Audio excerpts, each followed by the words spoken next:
Not necessarily wonderful. For the future. Well, thank you all for inviting me here. Thank you, Dean, and thank you for being here this evening. So I have a presentation that I've put together, and there's an awful lot of information in this.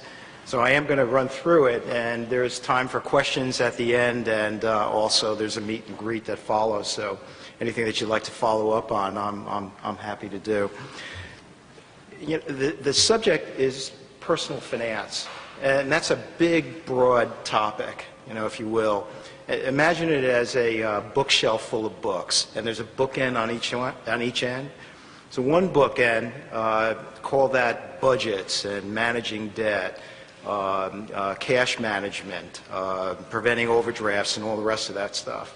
And then the other bookend, jump all over the books and get to savings and investments, and the value of saving money early, investing early, so that the compound interest makes that grow more and more and more, so that you have this big pot of gold at the end of the rainbow. In between all of that are these books, and those books are what I look at as credit. My background is banking and finance.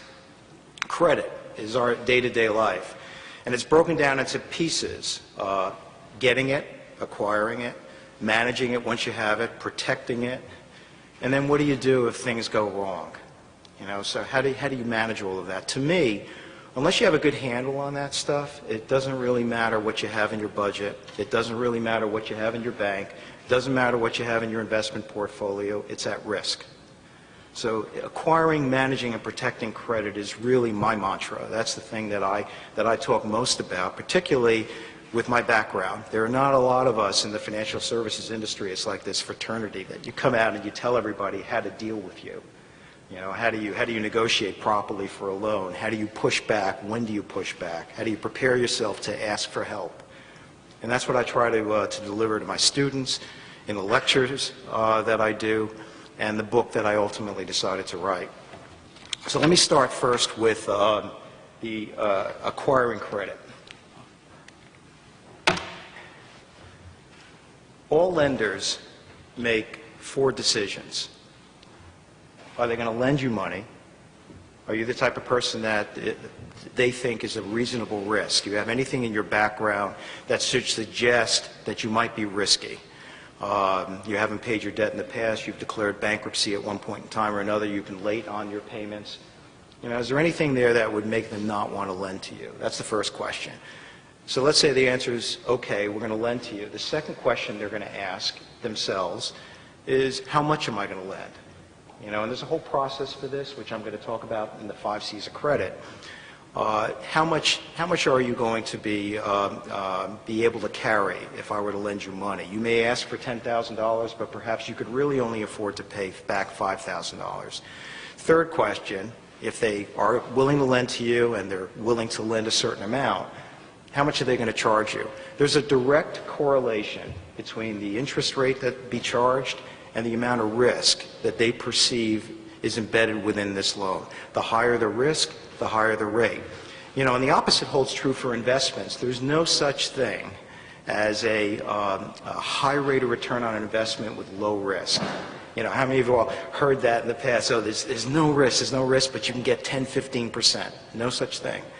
So the interest rate has to be determined by the lender. How much are they going to charge based on the risk that they think that you are? And then finally, what terms and conditions will they apply to the loan? When you borrow money, you're subjecting yourself to that lender. Whether it's a family member, there are strings attached, whether it is a bank or some other institution, there are going to be restrictions.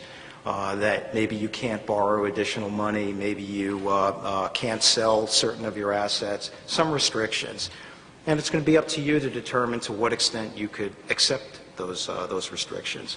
So they've made the decision, they're thinking about these 4 questions and how to answer before they even communicate with you, and how they evaluate it, starting with the 5 C's of credit. In this graphic here, you can see character, collateral, capital, capacity, conditions. Starting with capital, every one of us have 3 forms of personal capital. We have our human capital, that's the education that we have acquired, the skills, the experiences that we've attained, everything that makes us us, everything that makes us unique, uniquely capable, that's our human capital. That does factor into the equation. In a moment you'll see how. Second, personal capital is social capital. The people that we know, the networks that we form, the folks that we would turn to for help and support and encouragement, and also to help find another job someplace. Somebody who knows somebody who knows somebody so that we can get the job that we want. That's our social capital. Third capital is financial, and banks are focused on that, which is what you have. And the way that I explain it to undergrads in particular is, think of, instead of looking at a balance sheet technically as assets and liabilities and equity, think about it as what you own minus what you owe against that. That is what you're worth. So if you own a car that's valued at $10,000 and you owe $8,000 against that car, then the equity you have in that car is $2,000. So add up all your assets, subtract all of your liabilities, all the money that you owe, what you have less is what you're worth. And that's where the banks are focused from a capital standpoint. Capacity. Capacity, here's some good rules of thumb for borrowing money and really living your life generally speaking. So consider that you have a job for $40,000. That's your gross salary, $40,000. 25% of your gross salary should be allocated for rent or mortgage payment. Shouldn't be more than a quarter. You could push that a little bit if your debt level's low, but really a quarter. So $10,000 out of that $40,000 should be set aside for rent. $10,000 over 12 months, $833.33 per month. That's your rent or your mortgage payment. Then 30% of your gross salary, no more than 30% should be allocated for all of your debt payments. Student loans, credit card loans, auto loans, whatever else you have, put them all together, shouldn't pay more than 30%. On $40,000, $12,000 a year just for your loan payments, all your loan payments. That means $1,000 a month, max. So between those two, that's 55% of your gross salary. All right, at 55%. So a lender will take a look at that and say, okay, he's probably or she's probably maxed out. But then you'd say, well, wait a second, I still got 45% left over here. Well, the 45%, 20 to 25% is going to get spent in taxes. All right, between federal, state tax, if you have a state tax, locale tax, Social Security, Medicare tax, that all adds up and eats into 20 to 25% of your gross salary, which leaves you 20% to live on. So $40,000 times 20% is $8,000. So out of that $8,000, you've got to be able to pay your cable bill, you got to be able to pay your utilities, beer, you got to cover everything else in that $8,000. And it doesn't sound like a whole lot of money when you think of it in those terms, $8,000. That's why these rules of thumb are really important to take into consideration from a lender's standpoint. From my perspective, I'm looking at levels of debt and living expenses. From your perspective, can I live on $8,000 to pay all the rest of the stuff that I want to do, including stashing away some money in case something goes wrong? Third, collateral. That's the thing that you're financing. That's your car. If you bought a new car and drove it off the lot, that 1 mile later, when you've driven it off the lot, it's now a used car. And as such, it takes a whack of 20% for depreciation in the first year. You're nodding, you know that, right? First year, which is why banks would typically not lend you more than 80% of the price of your car that you're purchasing. You have to make a down payment of 20%. Because when they take collateral for the loans that they're making to you, they want to know that if they had to take it back, they could sell it and get their money out of it. That's the focus. Conditions. These are personal circumstances with current economic conditions taken into account. In human speak, that means your human capital. The education that you've acquired, the skills, the experience that you've attained over time translates to a lender that, this person has this job, but because of the skill set, he or she can get another job. This person is well educated, has these experiences. We're not worried about them losing the job and not being able to pay the bills. They can move from one thing to the next. And then character. Character is not what your parents or your friends think about you, but it's everything about the financial life that you live. That's how character is assessed by a lender. And the financial life you live is evidenced in the credit bureau report that everyone carries around with them, not literally but figuratively, as well as the FICO score. Now, a moment about the FICO scores. This is personal opinion. I think there is just way too much attention that's being paid to FICOs. Every day I read some article where somebody is banging on you about improving your FICO score. Consider this. A FICO score is nothing more than a naturally occurring byproduct of the financial life you live. If you live responsibly, you borrow responsibly, you manage your payments, you make your payments on time, you do everything you're supposed to do, your FICO score is going to be fine. Stop worrying about it. And even if you're looking to goose your score by doing things, taking out some of debt. I just had an email from somebody 2 days ago that asked me, should I take out this loan so I can improve my FICO score? No. Your FICO score is just fine as it is, because from a lender's standpoint, from my standpoint, the FICO score is a moment in time. I'm looking at the credit bureau because that tells me over a longer period of time how you really were. If I just looked at the FICO score and that's all that I wanted right now, I might as well lend on credit cards at 20% because then I don't care. But if I'm lending for a longer term, for a mortgage, for an auto payment, I want to see the credit bureau report because that's more meaningful to me. Lenders make money, whether it's a bank, credit card company, whether it's a leasing company, whether it's peer-to-peer borrowing, social lending, which is becoming more popular now, student loans. Lenders make money by borrowing money from one place and lending it to somebody else. They're no different than retailers. They're buying a pair of pants from this guy and they're selling it to this other guy at a price that's a little bit higher. So money is marked up. No one creates money except the federal government. They print money. The lenders that we know don't print money. So they're getting it from you. If you put money on deposit in a bank, the money that you place on deposit is being loaned to somebody else. And so the money gets marked up. That's part of the way they make money, is the interest differential between what they pay. If you put money in a bank and you earn 1% on it, and if you want to take an auto loan and pay 5% on it, then the lender's making 4% in between. The other way that they make money are through all these fees that they get to charge. Now, I put these fees into two categories, avoidable and unavoidable. So the unavoidable fees, those are application fees, credit documentation fees, things that you can't negotiate out of. You can't get rid of these. They insist on charging you. Avoidable fees are just that, avoidable, fees that you shouldn't have. You shouldn't wind up being taxed by, whether it's late payment charges or overdraft fees or balance transfers, cash advances. These are all avoidable. So how do you sort these things out? Well, fees and interest rates come together in something called an annual percentage rate, the APR. Everyone's seen APR in newspapers. It's this APR. By law, they got to tell you what the APR is. But you can calculate this stuff for yourself. There are great online tools. One of them is at bankrate.com for an APR calculator. But the easiest one, the one that I like and I use in my classes, is through eFunda, EFUNDA.com. eFunda has an easy APR calculator. You plug in the loan amount that you're taking, the monthly payment that you're being charged, how long that loan is going to be, and then they ask you for all the fees that you're going to pay in addition to that loan. Plug that in and it tells you what the APR is. And that's the way that you compare one loan versus the other and also determine whether it's acceptable to you. So then just for fun, add into that all these avoidable charges. What happens if I have 3 late payments during the year and I pay $100 for those? What happens if I do a balance transfer and I pay 4% of my balance on that? And just watch the meter spin, because that rate goes up from maybe that 5% loan, now it's at 7%, now it's at 14%. Think about it as credit cards. So the APR is really important, but banks, all lenders make money, combination of interest rates and fees.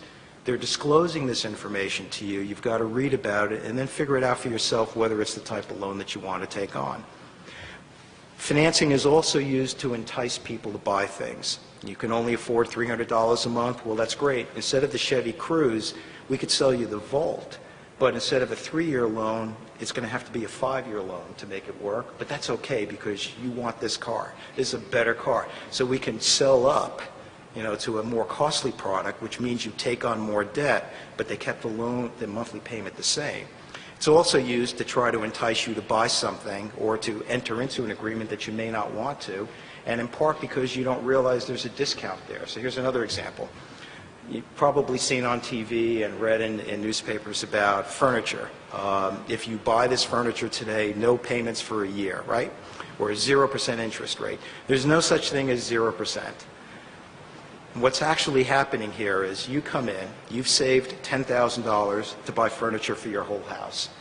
And you come in and you want to spend that $10,000, and the furniture dealer, Joe's Furniture, says, you don't have to make a payment for a year. I'll sell it to you for $10,000 today. It's yours. Take it home. We'll deliver it tomorrow. And you say, great, I can keep the $10,000 in the bank and earn interest on it, and I'll pay it out in a year. Well, Joe is going to get you to sign what's called a promissory note. They're going to do a credit check on you to determine that you're good for that money. They're going to have you sign a note. Then Joe is going to take that note and bring it to a bank. And Joe's going to say to the bank, I need to borrow against this note, this 10 grand, because I got to pay for the furniture, I got to pay the trucker, I have to pay the commission to the salesperson that made the sale, I've got my administration costs, I need that money. The bank will take a look at that note and your credit report and say, okay, the person seems like he's good for it, and they'll lend it to them at, say, 5%. Well, the consequence of that is that Joe's going to only get $9,500, not $10,000, because 5% of $10,000 is $500. That tells me that I failed to negotiate for another $500 off if I paid this guy cash up front. So when you see 0% financing or these unusually low rates of financing, there's no such thing. It really is disguising a discount that you failed to negotiate for. Using the calculators that are online, you can figure this out. All right, so acquiring credit is the first step. Managing it is the second. And it boils down to these four things: knowing your limits, your rights, your responsibilities, as well as recognizing what the danger sides are for having too much credit, where it's a problem. Your limits. These are the maximums you're willing to do. The maximum amount of money that you're willing to borrow, the maximum interest rate you're willing to pay, and you could check that at places like lendingtree.com and bankrate.com again, and I'm not shilling for bankrate.com, it just happens to be a decent site. But you can check what rates are locally, and you really should look at the local lenders. You should look at community banks, credit unions, because they will give you a better deal than the national banks most often. So you set for yourself a maximum interest rate that you should pay, a maximum loan amount you should take, the maximum term that you're willing to go for. You don't want to borrow money for more than 3 years, and the maximum of the terms and conditions that are acceptable to you. You go in with a budget, in effect, and say, I'm not going to do more than this. I don't care what you say. I'm not going to do more than this. And then finally, that you take the time to read what you're signing. Now, I've bought and sold companies, and I've had big law firms and big accounting firms behind me as I've been doing this. But I have to tell you that I read every contract, cover to cover, and each draft as it came through. Not because I had to, but because I wanted to. I'm the one that's signing, and I wanted to understand what it was I was signing. My attorneys and accountants were there to explain the things that I didn't understand, but I read it. When you take out a loan, read the document, make sure you understand it, or go get help from other people around you that could help you understand what it is that you're being asked to sign, just so you're informed and you make your decision. Secondly, know your rights. There is a buffet table of consumer protection laws that are out there. The great site to go to for that is ftc.gov, the Federal Trade Commission. It's very easily understood, very easily explained. So here's a couple of examples. There's the Equal Credit Opportunity Act that prohibits discrimination in lending. And if you're turned down, it requires that the lender, on your request, tell you why you were turned down and actually give you a copy of a report that was derogatory so that you know what you're dealing with. The Fair Credit Reporting Act entitles you to a free credit bureau report once a year. Now, that's not freecreditreport.com. Instead, you go to annualcreditreport.com. Annualcreditreport.com is free. It's maintained by the 3 credit bureaus, Equifax, Experian, TransUnion. You are entitled to a report once a year, and you want to get that report so that you could look at it and be sure there are no errors, because under that act, the Fair Credit Reporting Act, they're required to correct what you advise them is incorrect. You have to prove it, they got to correct it. Fair Credit Billing Act. This is where you get something like chargeback rights on credit cards. If there is an error in a bill, they're required by law to correct this. If it's a credit card that you're using, if you found a charge on your credit card bill, I'm sure most of you have at one time or another, you call up the credit card company and say, this is not my charge, or this is incorrect, or I returned this stuff, or it never came to me. They must, by law, take it off your card, put it on the side until they've resolved the dispute. Those are called chargeback rights, and you have them using credit cards, which is a reason why I like credit cards as opposed to debit cards, as opposed to any other means for paying for things, because I get to put in dispute a charge that I know is bogus or is for merchandise that I've ultimately returned. Fair Credit Debt, the Fair Debt Collection Act guards against abusive practices and calling you for collection calls. The Electronic Funds Transfer Act protects you against fraud on your ATM cards and your debit cards. Another reason why I prefer credit cards to debit cards is this. While this act protects you against someone compromising your debit card, here's what really happens behind the scenes at a bank. So you call in and say that somebody drained my account. My debit card was compromised. My ATM PIN was compromised. The money's out of your account. By law, they have to restore that money, but not before they do an investigation to determine that you're not the one perpetrating the fraud. And that could take a month. That could take a whole statement cycle. So here's the deal. You have bills to pay, and your checking account is empty. And you've got to find another source of money, because the bank won't give you that money back until they've convinced themselves that you're not the one that is behind this fraud. So even though they're compelled to give you the money back, they could take their time to do that, and that is a problem. Know your responsibilities. You know, these are the basic nuts and bolts things. Paying your bills on time, don't borrowing more than you need. Don't load your wallet up with credit cards. So here's another tip. You really only need 2 credit cards, particularly grad students, and young adults. You need just 2 cards. One card is for your everyday expenses, the money that you're budgeting for each month. You know you can pay the bill when it comes due. Use that credit card for all your day-to-day. Second card is, view that as your line of credit or your emergency card. So you spilled beer on your laptop and you've got to buy a new one. The transmission went out of the car. Somebody rear-ended you. You've got expenses. You've got to cover the deductible on the insurance. Use that other card for those special charges, because you're going to pay interest on that. What you don't want to pay interest on is all your monthly charges. So by keeping 2 separate cards, the monthly charges that you naturally incur for food and for gas, you're paying that off when the bill comes due. You're not paying interest. But if you add to that card, you know, some other unusual expense that you know you're going to have to pay off on time, you're going to pay interest on everything. No point in that. Have 2 cards.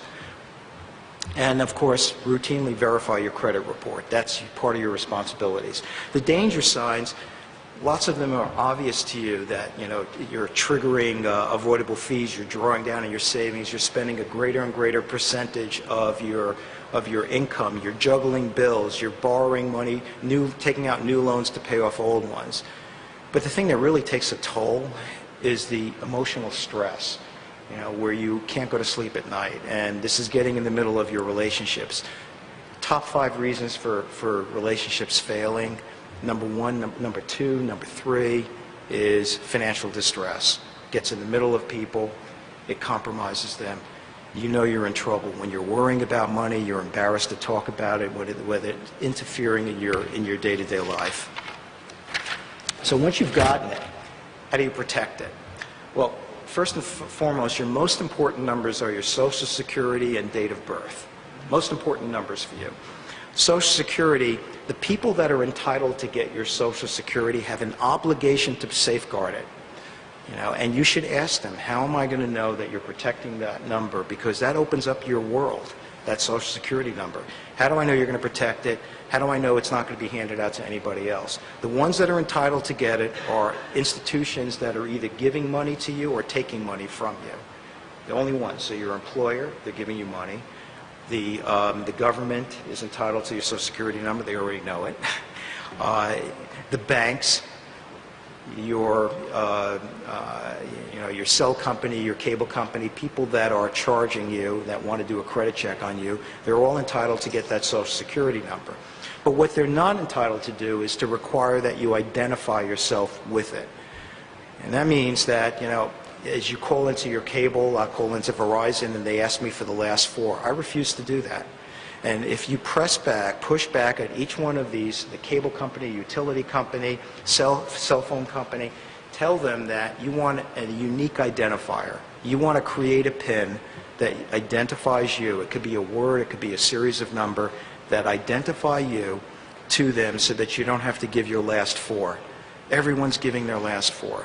I mean, I was walking to my office on campus the other day, and there was a student on a cell phone, insecure communication, repeating to whoever he was talking to his full Social Security number and his date of birth on top of that. You don't want to do that either. You don't want to use your PC, your laptops in a hotspot and do sensitive work like going online to pay your credit card bills, checking your bank statements, where you're entering in account numbers, socials, or the like. You don't do that in an insecure spot. This is how you protect yourself. There was a report released 2 weeks ago by Javelin Strategy, Javelin Strategy. It was, I think, called the 2012 Identity Theft Report. They do one each year.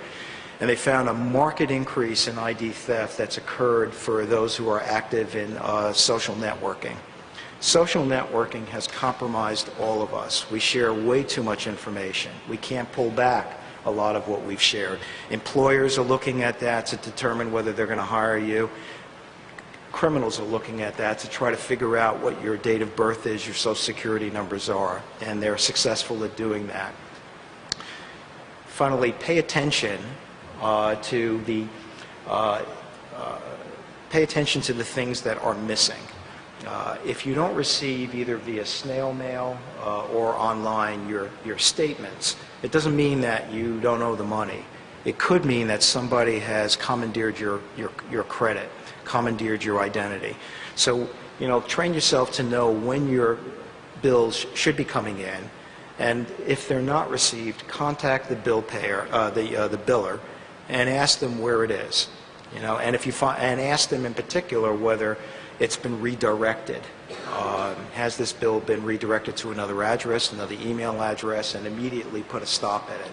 So that leads me to what to do when lightning strikes. You need to tell everybody.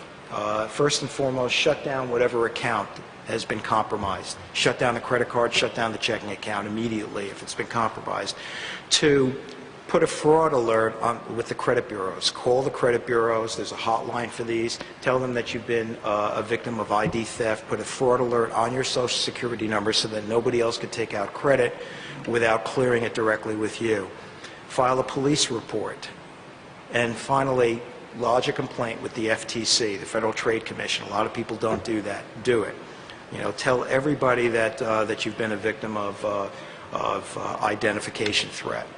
It is, I think right now, about 11% of people in this country, or a little bit more than that, have been victims of ID theft at varying levels of severity. Okay, so I've talked about getting credit, what to do once you have it, how to manage it, how do you protect it. Now, what happens when things, as I say, head sideways? So here's a worst case scenario. You can't make the payments, you're beaten down, you can't handle the calls that are coming in, the letters that are coming to you, you just want everything to stop. You just want to go away. Well, the lender is ultimately going to decide to put you in default. All right, that's the term, default. And once they've defaulted you and send you a notification of default, a notice of default, they're going to do something called accelerating your payments. You may have 3 more years of payments. They're going to want everything today. And of course you can't pay that. So they're then going to move to foreclose on your house, on your car, so that they could repossess it and sell it. And once they've repossessed and sold it, Then they're going to look at what they get from that sale versus what you owe. And to the extent that there's a difference between the two, and depending on state laws, they're then going to sue you for that difference. And once they get their judgment, they're going to look to monetize that judgment. So they're going to look to put a lien against any other property that you have, and even come to your employer's office and garnish a piece of your salary.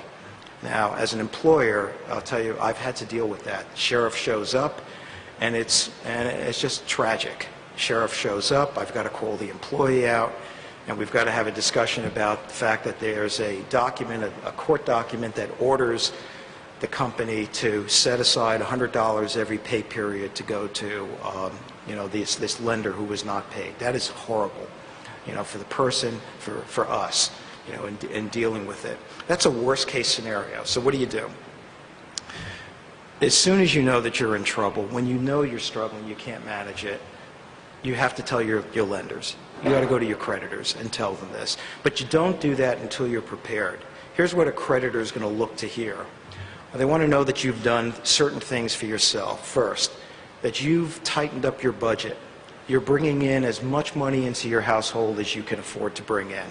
You're working OT, you've got a second job, your partner is also working. You're maxing out as much income as you possibly can given the present circumstances, on the one hand. On the other hand, that you've tightened up every expense. You've gotten rid of the HBO Showtime Cinemax package, you're down to basic cable. You've eliminated vacations, you're not purchasing expensive things. They're going to look at your credit report, they're going to know what you're doing. So you want to show them that you've tightened your budget down and this is as much as you can afford to pay. You're done as far as that's concerned. Second thing they want to know is that to the extent that you've got toys, sell it. This is why God invented Craigslist. Sell your stuff. You don't need it, sell it. And take that cash that you get from selling your stuff and pay down the loan principal. Not the monthly payment, because there's interest in that. Pay the principal. Get the principal down. When they know that you're doing that, and also know that you're talking to other lenders too, that they're not the only one, then it's logical, it's in their best interest to work it out with you. It is illogical to put you into foreclosure. It's anathema to me to see foreclosure activity as high as it is in the country. All it tells me is that there's not competency at the bank level, that they can't manage this properly. They don't have enough people, that they're just putting people into foreclosure. It is so costly to foreclose on a loan. As a lender, I'm telling you this, to go through that process, to put it in default, accelerate, go to court, get a foreclosure, repossess, sell it, and then sue for the difference, then garnish the salary, attach additional property. Are you crazy? That's a lot of work and a lot of money for a long, long process. That doesn't happen overnight. It makes a lot more sense to try to work out the problem.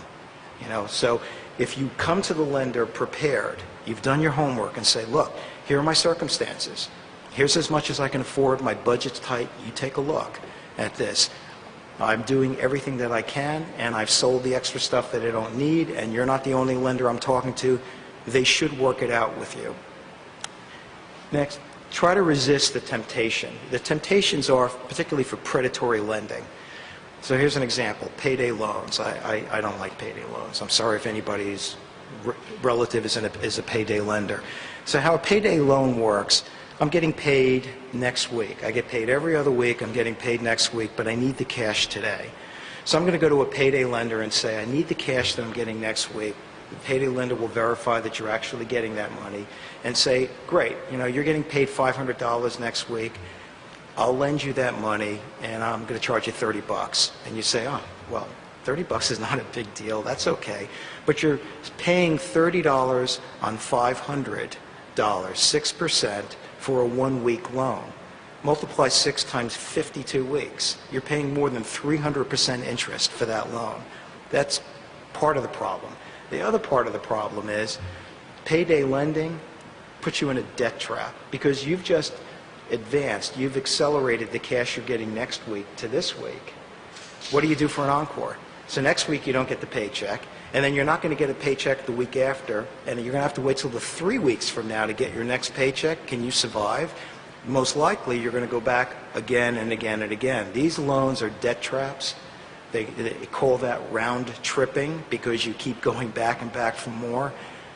That's a temptation to resist. You're looking for the cash resistant. Right now, because taxes are going to become due in April, lots of people are considering advances on income tax refunds. Now, I could have a whole nother discussion about how to really tighten up your withholding so that you don't have a big refund because all you've done is given the government money to use for free. But people are tempted to get that advance. It takes 30 days to get a tax refund on average. If that's the case, why would you want to sell it out for 90% or for 85% or for 95%? That interest rate becomes very, very high as a result because it's only a one-month loan that you're getting. Even though it sounds like little dollars, relatively speaking, it's only a one-month loan. All right. I'm going to close this with two discussions, and these are, I'm going to apologize up front and tell you that I have very strong feelings about these two things. I left student loans for last because it's a serious situation. Strategic default. Strategic default has become a relatively hot topic over the last few years after the economic downturn had begun. It pertains to houses in particular. There are a number of states in the country. There's about a dozen that have what's called anti-deficiency legislation on the books. Simply stated, that example that I gave you earlier and said that after the bank repossesses and sells your stuff and then they will sue you for the difference, there are a number of states that prohibit that. So therefore, there are people that have the ability to pay the bill are choosing not to. They're saying, well, you know, the banks, the hell with the banks. They made a bad decision to lend me money. My house is worth $200,000. I owe $300,000 against it. I'm not going to pay it. And they call it strategic default, stepping away from a debt that they have an obligation to pay, a moral obligation to pay, I will say, but decide that they don't want to because it's inconvenient or they feel that there's an economic advantage to them not to do that. Is it legal? Yes, in those states it's absolutely legal. Is it moral? I don't believe so, and here's why. While they may make out the person defaulting, yes, their credit bureau looks like hell, yes, their FICO score takes a whack for a long period of time, but the next person that comes in is going to pay the price.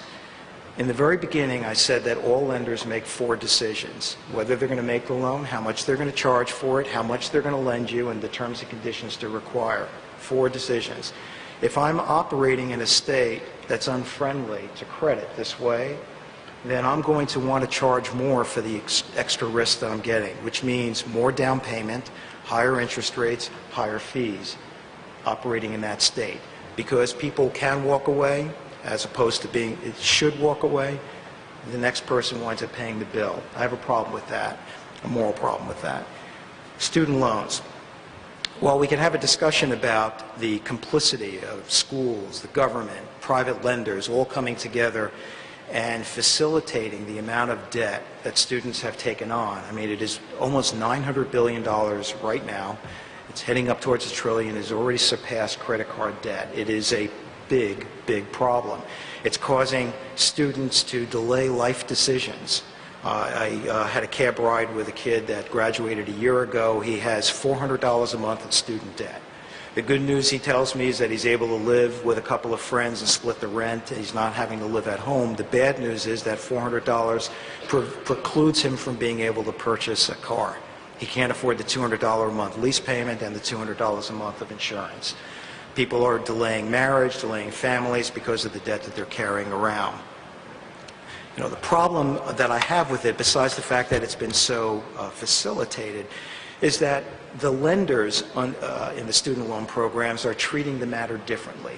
The government, in my view, has acted very well, very aggressively and responsibly. There are programs in place, the loan forgiveness program, particularly for you folks that are in public service or looking at public service. Do your time in public service, have your debt forgiven after 5 years. You also have consolidation loans and income-based repayment programs, the IBR that the government has recently put together. These are helping deal with a nightmare problem. My issue is with the private lenders, the banks. On the banking side, the rates that are charged by private lenders, as those of you that have private loans know, are quite a bit higher than where the government is. Subsidized loans under the Stafford program is at 3% and change. Unsubsidized loans, 6.8. Under the Stafford program, 3 to 6%. The private loans, I counsel a lot of students that are struggling with debt.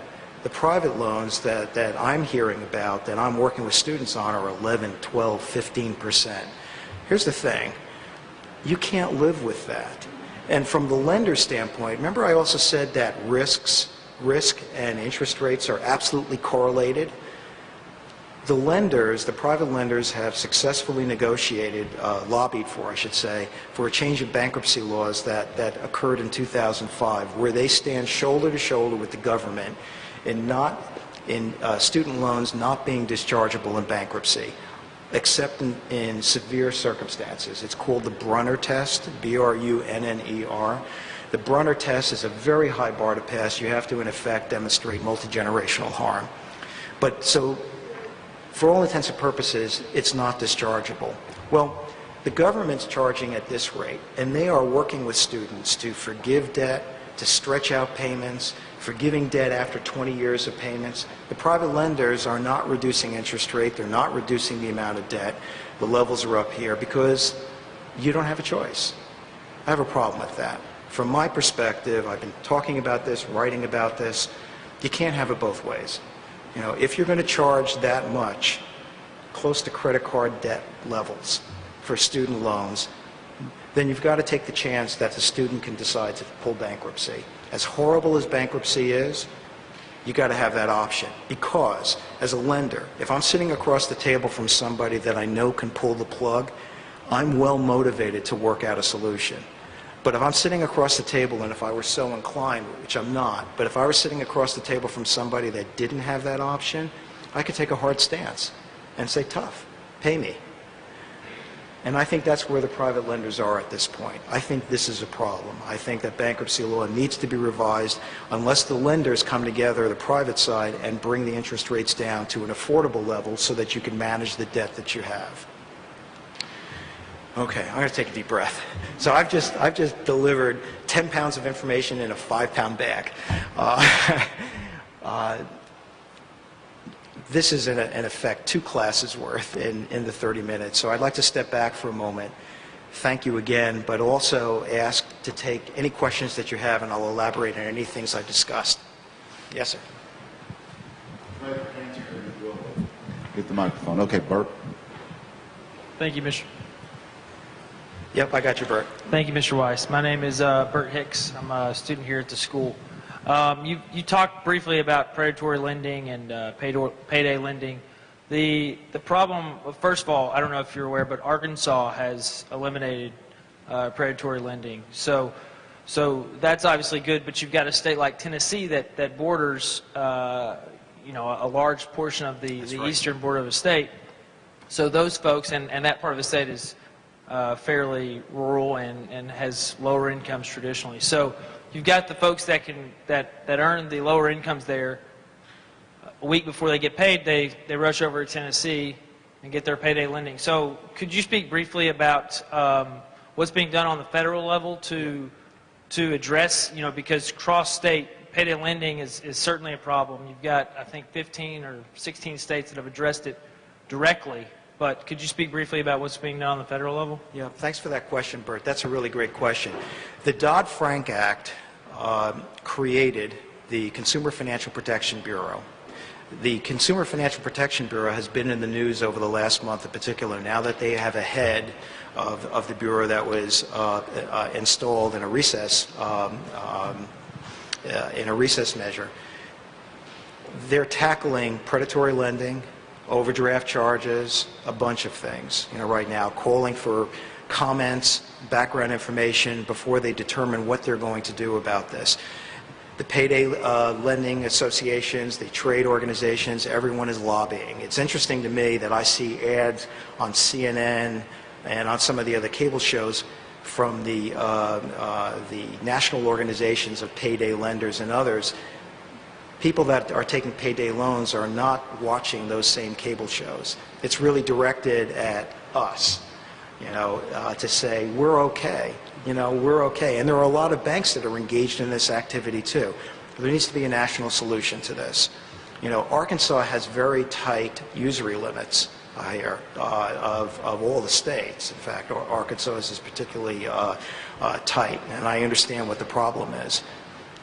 More education is needed, particularly in the backwards areas. It's hard to come by, so therefore, you really want to think about a national solution to this. Mitch, let me ask you a question in terms of the student loan debt. What is the role and responsibility of the student? What should the student do on the front end? And then secondly, what is the role and the responsibility of the college, and what should the college do on the front end, both differently than what you see happening now? I think that students need to be treated like the adults that they are. They need the information so that they can make an informed decision. So the colleges need to disclose, and there are transparency requirements nowadays so that you can see how much all of it costs.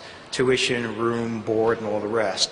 For the students, I think they need more education so that they can roll the tape forward, if you will, and figure out what their monthly payments are going to be based on the amount of debt they're taking on. I wrote an article about this a couple of months ago where I put in the article in the text a money factor schedule that said if you're going to borrow $50,000, then you've got to multiply that by 0.9 if it's a government loan, you're going to pay $450 a month. What I've found with students, when you have them relate the two, correspond those two, the amount that money that they're borrowing with the monthly payment they're going to have to make, at the end, it clicks. When you talk about the debt taking it down and you're not making payments during college, it's just an idea. It's not real to you. So you have to see how much it's going to cost you and think about whether you're going to be able to afford that. Any other questions?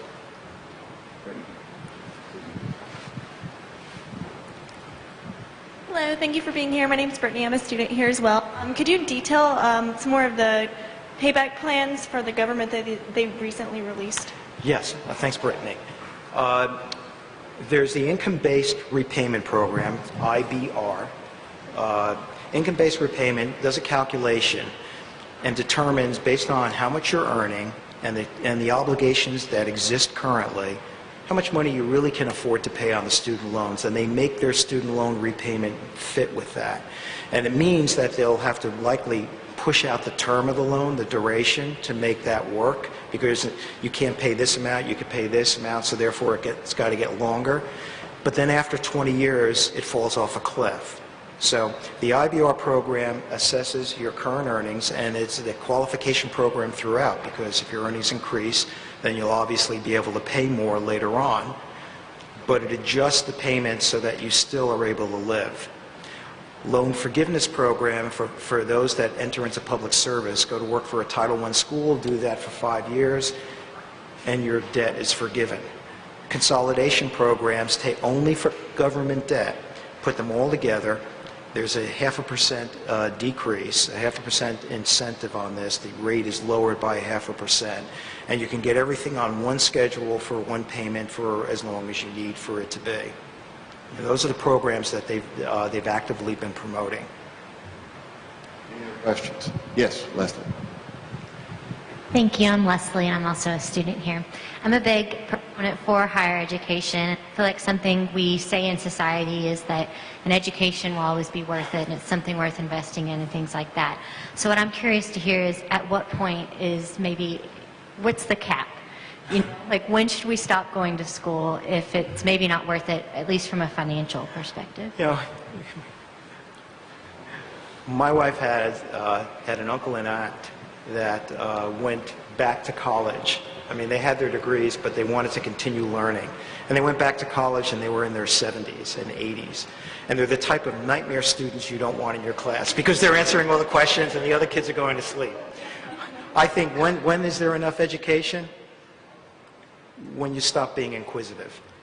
I mean, I learn stuff all the time. I'm teaching, I'm learning, as I'm doing this. I mean, I think this is great. I love this. I've been teaching for 5 years. I'm not trained as an academic. I'm trained in business. But I'm getting to do what I really like doing. I think it's as much as, I really mean that, it's until you stop being inquisitive. But really, from a practical standpoint, until you can't afford it, if that's the case. I mean, and along those lines, let me just say something. A mistake that's made by students, particularly at the undergrad level and even at the grad level, I think it's a mistake to just travel in a single line and say that I'm studying this is my passion, this is what I'm interested in, because I want to do that, but I only want to do that thing. I think especially these days, you've got to have another way out of the room. You got to think about how else you can apply the education that you're acquiring to do other things. So for example, and I was telling Dean just before, I know an education major, rather an English major, who would prefer to be teaching, but instead is writing prospectuses in Wall Street for the investment bankers because finance people can't spell. So the English major is doing that there, applying his skill, his education in a different way, and biding his time until he gets to do what he really wants to do. If I didn't believe in higher education, I wouldn't be doing this. This is teaching, writing. These are not big money makers. I make much more, in my secular life. I view this as my religious life, my secular life. I think this is important stuff. I really do. I think that the more that you can acquire, go for it. It just makes everybody more interesting, don't you think? Mitch, the model that you came with the $40,000 salary, where you said what 20% for rent? 25% for rent, 30% for all your debt. Okay, so that puts you at 55%, then 25% on taxes. Taxes and the balance you're living on. Does that same percentage, if that salary is $50,000, is that fair? Is that those numbers adjust? It still goes that way. Okay. It still goes that way. But I'll tell you something that I remember when I was 17 and a friend of my dad's took me aside, and I had 18 years old, and I had first started working. I worked my way through college, and just so you know that I could relate to you, I borrowed money through school. I took out student loans to put myself through. I worked during the day. I went to school at night, took out $10,000 to $15,000 of loans 40 years ago, which equates to about $60,000 today. I took out that money, paid it off. I had no life. And my friends were going to Woodstock, and I was working during the day, going to school at night, and paying off the loans. If I had to do it all over again, I think I'll take Woodstock for 200, Alex. However, students today, in particular, and this fellow that was talking to me as a student at that time, said the mistake that you would make is adjusting your standard living to your current salary. So as you earned more, as you grew and as you developed, and you keep ratcheting up your lifestyle to live with that and not leaving room for savings, that's the mistake. That was my question. In that $40,000 to $50,000 budget, whatever that number is, which I think is a really good model to analyze, because you know how much debt you have when you come out of college, whether it be student loan debt or credit card debt or car debt or whatever it is. And you also know how much you sort of can pay for rent or house payment. How much should you save? What is there a starting out number if you were somebody new just getting out of grad school or college? I don't have a rule of thumb for you on the savings. My response would be as much as you can. While I've given you the limits, 25% for rent, it doesn't mean that you have to pay 25%. 30% for debt, you don't have to pay 30%. You've got to really figure out what your budget is, how much money it's really going to cost you to live, and how much you could set aside for yourself. Because for savings, you really want to see two savings accounts: an emergency stash in case something happens, and your longer-term savings for your life goals, the things that you'd like to do later on. That emergency staff nowadays, given all that's happened, people used to talk about in terms of 3 to 6 months of expenses in case you lost your job. It really is closer to 20,000, to a year rather, of expenses. And you look at that and say it's $20,000 or so. How am I going to do that? Well, the answer is, inch by inch. Save what you can out of every week, out of every month, put it aside so that you have it. It's the only way that my wife and I put our kids through school, the way you put your kids through school, and the way some of you put your kids through school and paid your bills. You put aside what you could put aside. But you know the answer to that. You know, no one could tell you that. No one should tell you that. Like, you know, it's been my experience in running companies and in teaching students now that if you treat students, if you treat people like grown-ups, the odds are they're going to behave that way. But if you treat them like children, don't be surprised, you know, when that happens. All right, got a question right here.